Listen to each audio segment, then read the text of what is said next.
My family told me not to come to my brother's wedding because my limp would ruin the photos.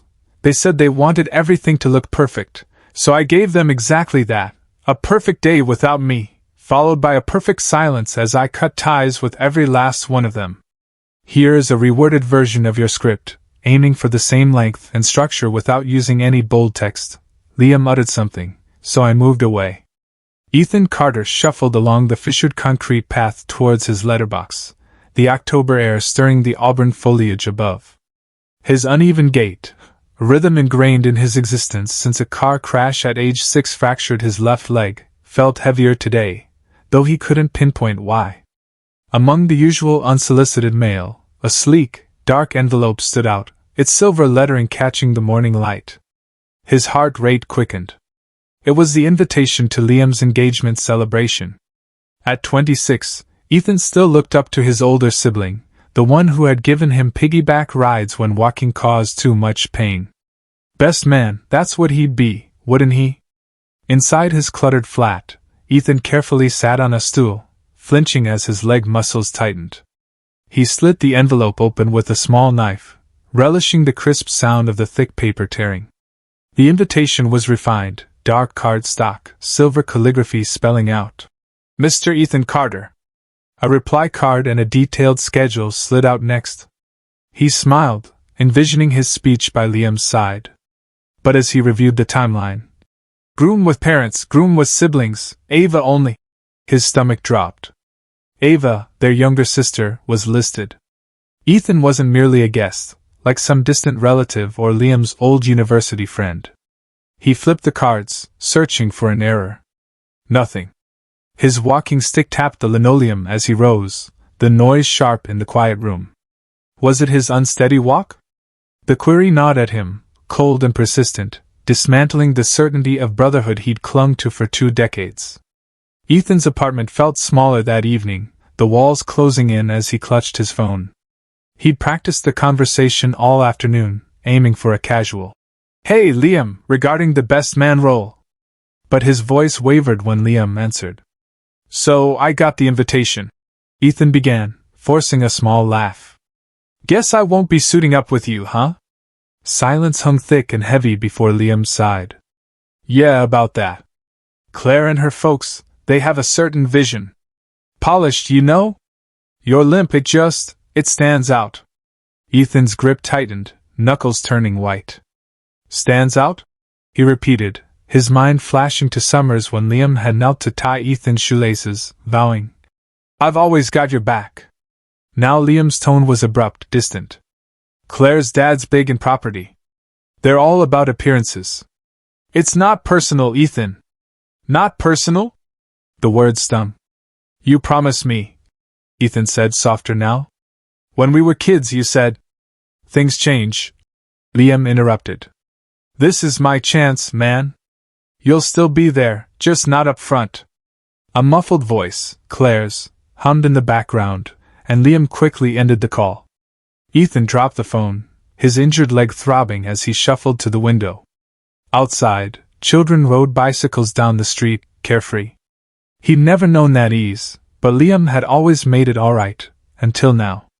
The betrayal wasn't just the wedding, it was every memory rewritten, every pledge broken. His walking stick felt like a stranger's burden in his hand.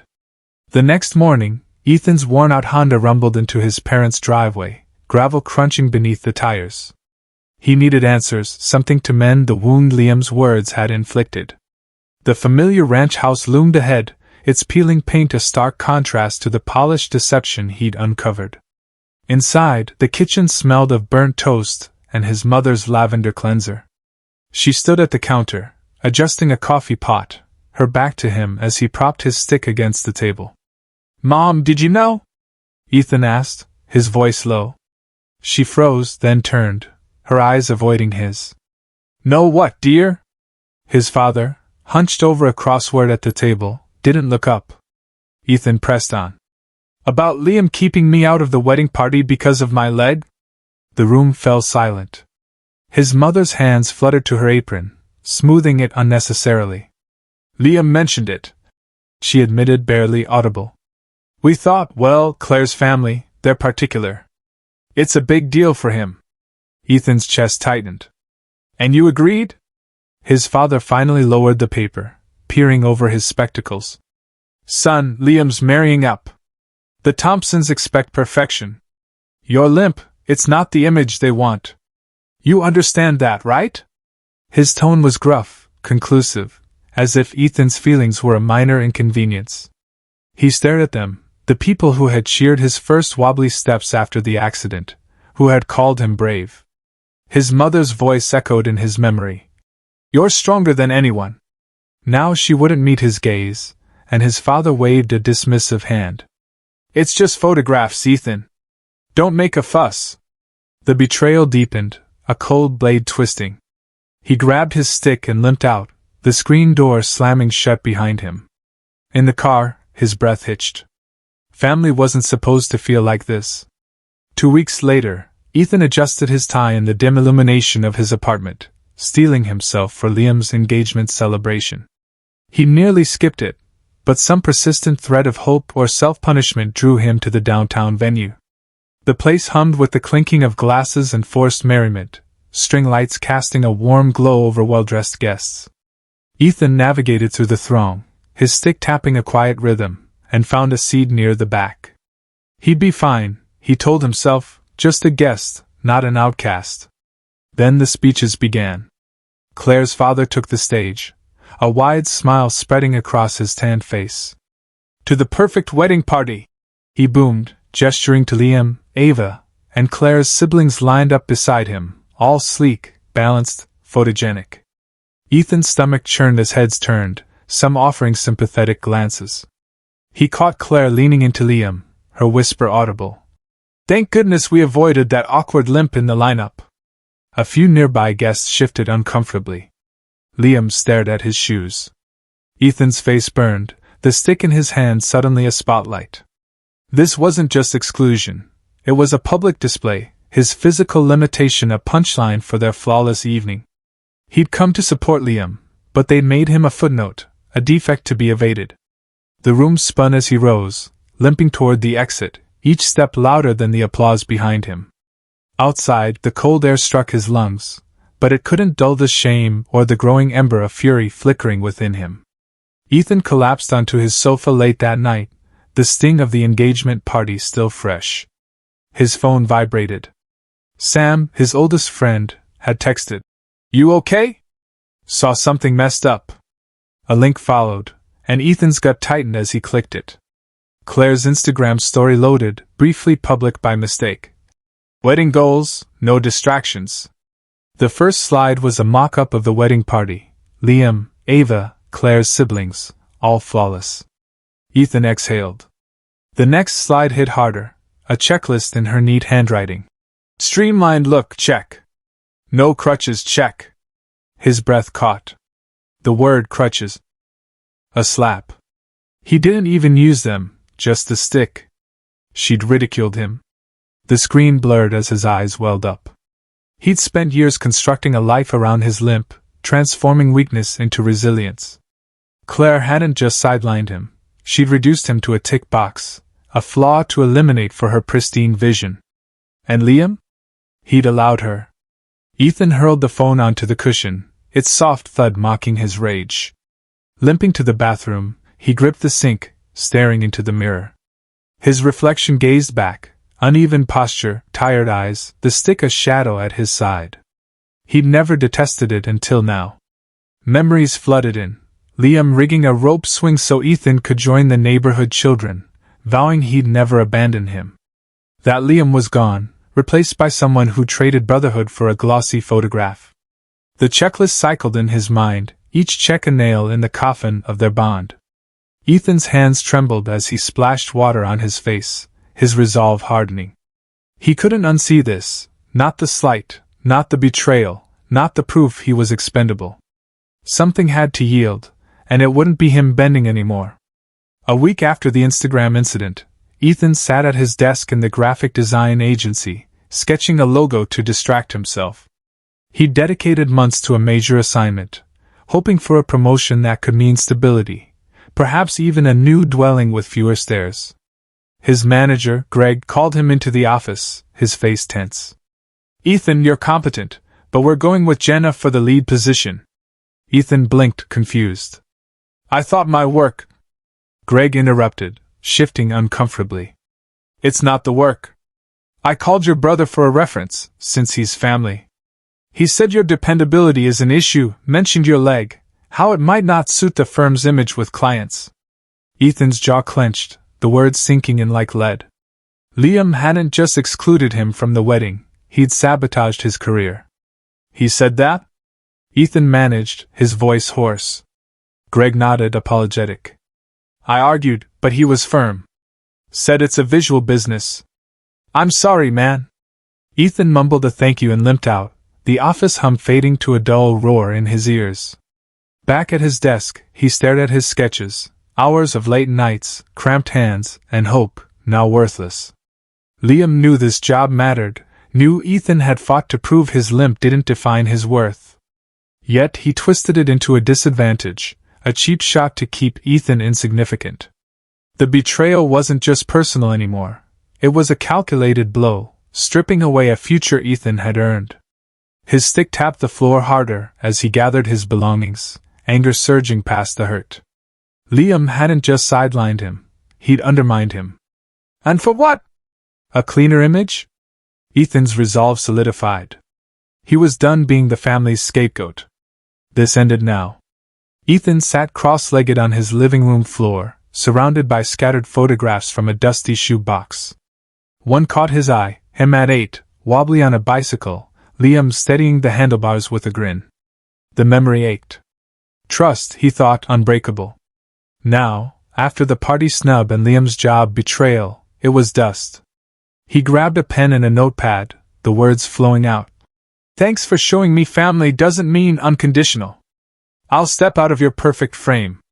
His hand trembled, but his heart didn't waver. He taped the photo to the note, then retrieved the engagement party RSVP from its envelope, still unreturned. With a steady stroke, he checked. "Will not attend." For Liam's wedding, the ink a quiet defiance. Folding it all into a plain envelope, he limped to the corner mailbox under a gray sky. The metal slot loomed like a judge's gavel. He hesitated, his thumb brushing the seal. This wasn't just skipping a day, it was severing a connection.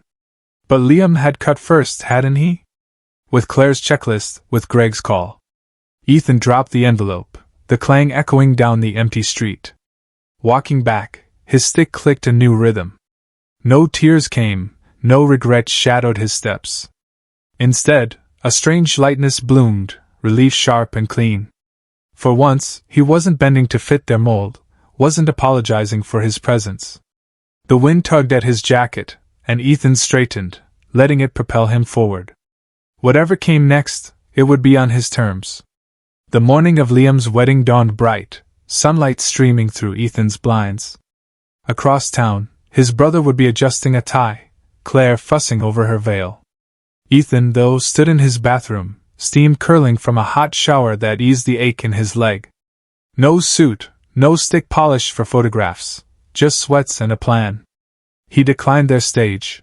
Today was his. He brewed coffee, the gurgle a soft accompaniment as he settled at his kitchen table with a sketchbook. His phone vibrated, text from his cousin Mia. "Where are you?" Liam's asking. Then his mom. "You're breaking his heart, Ethan." He silenced it, flipping to a blank page. For years he'd drawn himself without the limp, straight lines and imagined ease. Today, he sketched his stick first, bold and unyielding, then his body leaning into it. The lines felt authentic. Later, he lit a cedar candle Sam had given him, its woody scent grounding. He pulled an old sketchbook from the shelf, teenage doodles of him and Liam as superheroes, capes flapping. Back then, Liam had drawn Ethan's stick as a lightning rod, a power source. When had that changed? Ethan traced the faded ink, then closed the book. His leg twinged as he stood, but he didn't flinch. He moved to the window, watching leaves skitter across the pavement. No guilt clouded his mind, no urge to rush across town and play the dutiful brother. Instead, peace settled in, steady, unfamiliar, his own. The day stretched ahead, unburdened by their expectations. He picked up his pencil again, sketching a figure walking alone, head high, stick a companion, not a burden. For the first time, it looked like him. That night, Ethan sat at his desk, the cedar candle flickering as shadows danced across his sketchbook. His phone glowed with a half-finished thought. After the wedding's quiet defiance, something restless stirred, a need to speak. He propped his stick against the chair, snapped a photo of it beside his latest sketch, a figure striding forward, unbowed, and opened his laptop, fingers hovering. He typed, "I thought family meant standing by me, not stepping over me. My limp doesn't ruin pictures, it builds my story." He hit post on a whim, public to his small circle on X, then shut the screen. By morning, his phone was a storm of notifications. Friends liked it first, Sam with a fist emoji, Mia with, "Enough!" Then it spread. Strangers shared it, their comments piling up. "My sister hid my wheelchair from her graduation pictures. This resonates. I've got a prosthetic. Family said it would distract at Thanksgiving." Hundreds, then thousands retweeted. 10,000 likes by noon. A news site pinged his inbox. "Man rejects wedding over disability bias, story goes viral." Ethan stared, disbelief warring with a strange pride. He scrolled, each story a mirror, people erased for scars, sticks, differences. His chest tightened, not with pain, but purpose. He hadn't named Liam or Claire, hadn't divulged details, just revealed his truth. Yet it resonated, a pebble rippling into a wave. His stick leaned against the desk, no longer a prop of shame, but a symbol. Strangers clutched it. Like a lifeline. A message from a teenager. "I limp too. You made me feel seen." Ethan's throat caught. He'd been that child, hiding in baggy jeans, craving eyes that didn't flinch. The post wasn't vengeance, it was liberation. He'd stopped whispering his worth to a family that wouldn't listen. Now the world listened, and Ethan realized he'd started something larger than himself. Ethan's phone lit up 2 days after his post gained widespread attention. The screen displayed a flurry of missed calls and messages. Liam's name flashed first. Ethan answered, preparing himself. "What the hell, man?" Liam's voice cracked, thick with rage. "Claire's family saw it. Her dad's furious. You turned my wedding into your sob story." Ethan's jaw tightened. "I didn't name you," he said, steady despite the tremor in his hands. "It's my truth, not your moment." Liam scoffed. "Truth? You humiliated us. This was supposed to be perfect, and you ruined it." The call disconnected, leaving Ethan staring at the blank screen. Next came his parents. His dad's voicemail was blunt.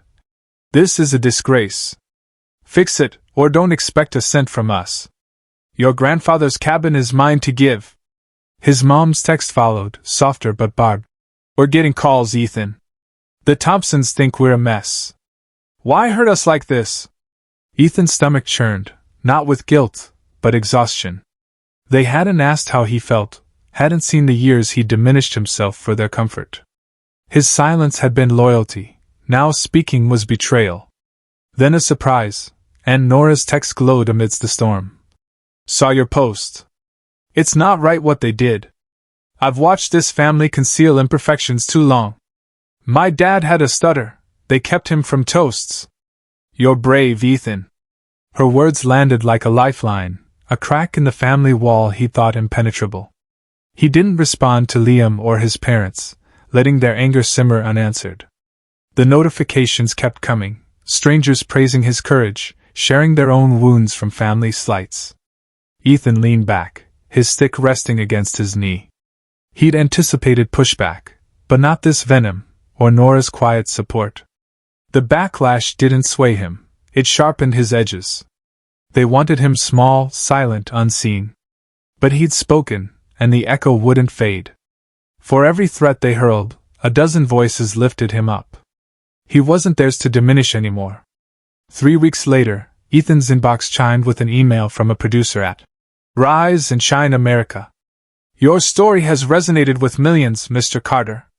We'd love to have you on our program to share what it means to live with a disability in a world pursuing perfection. Ethan froze, coffee mug halfway to his lips. The post had escalated. 15,000 shares, headlines from viral wedding rejection to one man's stand against bias. But this? National television, broadcasting into homes like his parents'. His leg twinged as he paced, his stick tapping a nervous rhythm. This wasn't about Liam anymore. It was about the flood of messages from people like him, unseen until now. He accepted. Driving to the studio with Sam riding shotgun, cracking jokes to ease the tension in Ethan's stomach. The makeup artist lightly powdered his face, leaving his tired eyes and uneven jaw as they were, no polish, just him. The host, Jenna Miles, leaned in during a break. You're here to tell your story, Ethan. No rush. The red light blinked on, and suddenly he faced millions. Ethan, your post about your limp struck a chord, Jenna began. What happened? He took a breath, his voice low but firm. I spent years believing love meant concealing what makes me different. My family taught me that, pushing me to the fringes so I wouldn't disrupt. I'm done with that. He didn't name Liam, Claire, or the wedding, just spoke of the slow grind of feeling inadequate, the weight of a stick others saw as a defect. It's not my limp that defines me, it's how people react to it. The studio was silent, then Jenna nodded, her eyes soft. Afterward, his phone erupted, texts from strangers. My son uses a walker, thank you. I hid my scar for years, you gave me hope. Ethan exhaled, the spotlight warm, not scorching. He transformed a private wound into a public connection, and the viewership, millions of eyes, didn't diminish him. They saw him, stick and all, and that was enough. 6 months after the television appearance, Ethan's apartment hummed with fresh energy. His desk, once a jumble of sketches, now held a laptop open to Unsteady Steps, Steady Soul. His blog launched after the viral surge. He'd begun hosting art workshops at a local recreation center, teaching individuals with disabilities to illustrate their narratives, stick, scar, or wheelchair unhidden. The first session had 10 attendees. Now it was 20, their laughter echoing in the hall. He'd established boundaries too. Liam's texts, half-hearted apologies like, "Sorry it got messy, let's talk," went unread. His parents' calls diminished after he skipped their guilt-laden Easter invitation. Aunt Nora, though, called weekly, her voice a lifeline. "Your dad's stubborn, but he keeps that interview clip you did," she'd said once. Ethan shrugged it off. Small gestures weren't atonement. His true family grew elsewhere, Sam crashing on his couch with pizza, Mia mailing him quirky postcards, workshop participants who viewed his limp as resilience, not something to pity. Work shifted too. After the promotion slight, Ethan proposed a solo project, a campaign celebrating imperfect creators.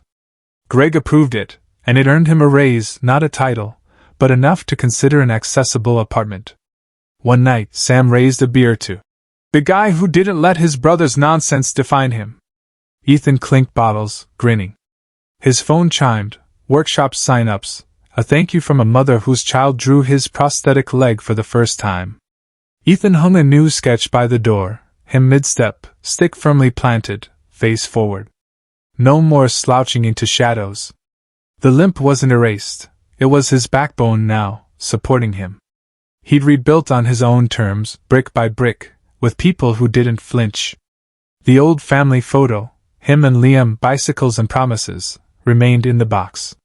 This was his framework now.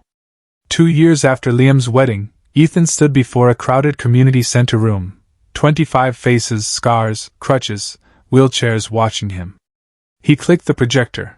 His photo filled the screen, mid-stride, stick firm, smile open. "This," he said, his voice steady, "is when I stopped hiding." Nods rippled through the crowd. His book, Visible Strength, sat by the door, a slim stack of essays tracing his journey from rejection to this moment. The path still felt unreal. 26 to 28, a limp once shrouded in shame, now a foundation. Outside, autumn leaves crunched under his boots, their sound a quiet cheer. His apartment greeted him with warmth, walls adorned with photos he'd taken of workshop attendees, their joy unadulterated. A birthday gift from Sam, a framed sketch of Ethan as a child, his stick like a wizard's staff, glowed in the corner. Therapy with Dr. Ellis lingered in his mind. You've reclaimed yourself, Ethan. That's rare. Nora's emails arrived weekly now, tentative bridges Liam and his parents hadn't constructed. Last month's note. Dad mentioned your book. He keeps the article. A thaw, perhaps, but Ethan didn't pursue it. A cream envelope sat on his counter, Sam's wedding invitation. Best man. Limp and all. You're my rock, the note read. Ethan grinned, checking, will attend, without a second thought. Last week at Mia's vow renewal, the photographer had captured him laughing, his stick in frame. You're perfect as is, she said, a fact, not a comfort. Later, his date, Jamie, traced his leg scar with a tenderness that stole his breath. It's you, she murmured. His phone vibrated, a TED Talk invitation, then a workshop sign-up from a girl in Ohio. Your book helped me own my brace. Ethan smiled. 2 years ago, he'd avoided mirrors. Now he led, loved, lived, his stick tapping a rhythm of worth. Acceptance wasn't their approval. It was his own, forged from every step he dared to take. Ethan walked through the park, the late October air crisp against his skin, his stick tapping a steady beat on the leaf-strewn path. He paused by a gnarled oak, its twisted roots breaking